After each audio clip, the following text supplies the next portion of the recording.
Okay, whenever you get this little circle right here, it means that you're plugging a function inside of a function. This means this. The g function goes inside the f.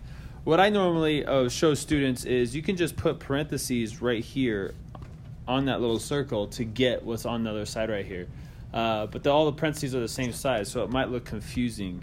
So if you had f, no, I think we already did that one, g of f of x, that would be the same as g of f of x. So this one, the f is being plugged into the g.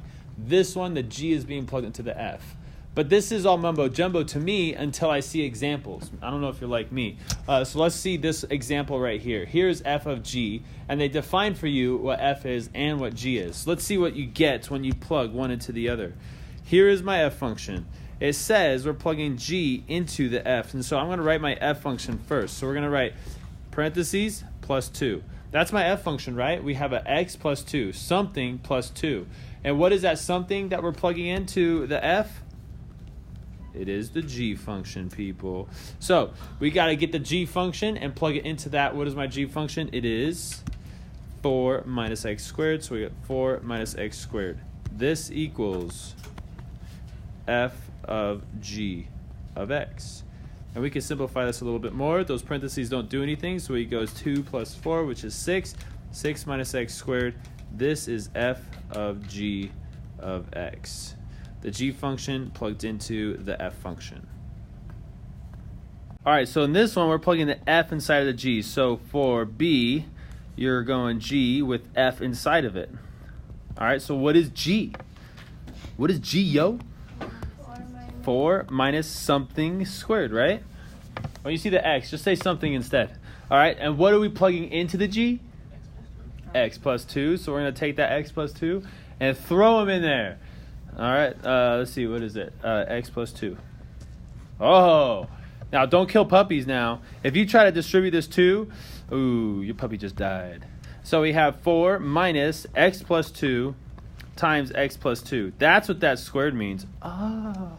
So we get x squared plus 4x plus 4. That's if you FOIL this. You go that times that, and then that times that, and then you combine like terms, blah, blah, blah. And then we have this negative chilling out in front. So I'm going to go ahead and distribute him. And then we have a 4. All right, let's simplify this.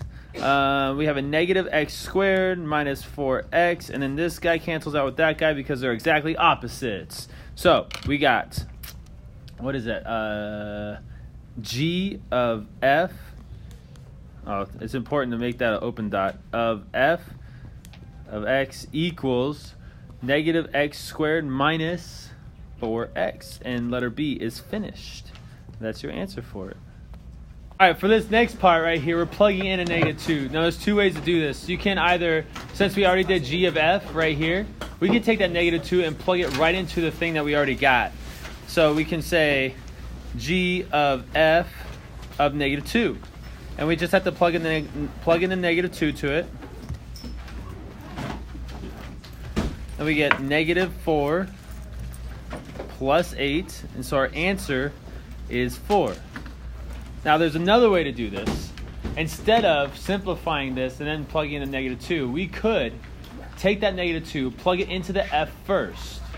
And then whatever we get, we take it and plug it into the g. Try this. Watch. Negative 2 plugged into the f. What is negative 2 plus 2? Yeah, it's 0. Now take the 0 and plug it into the g. So we got 4 minus 0 squared. What is that? 4. So we got the same answer. See? Kind of cool? No? Yes? Yes? No?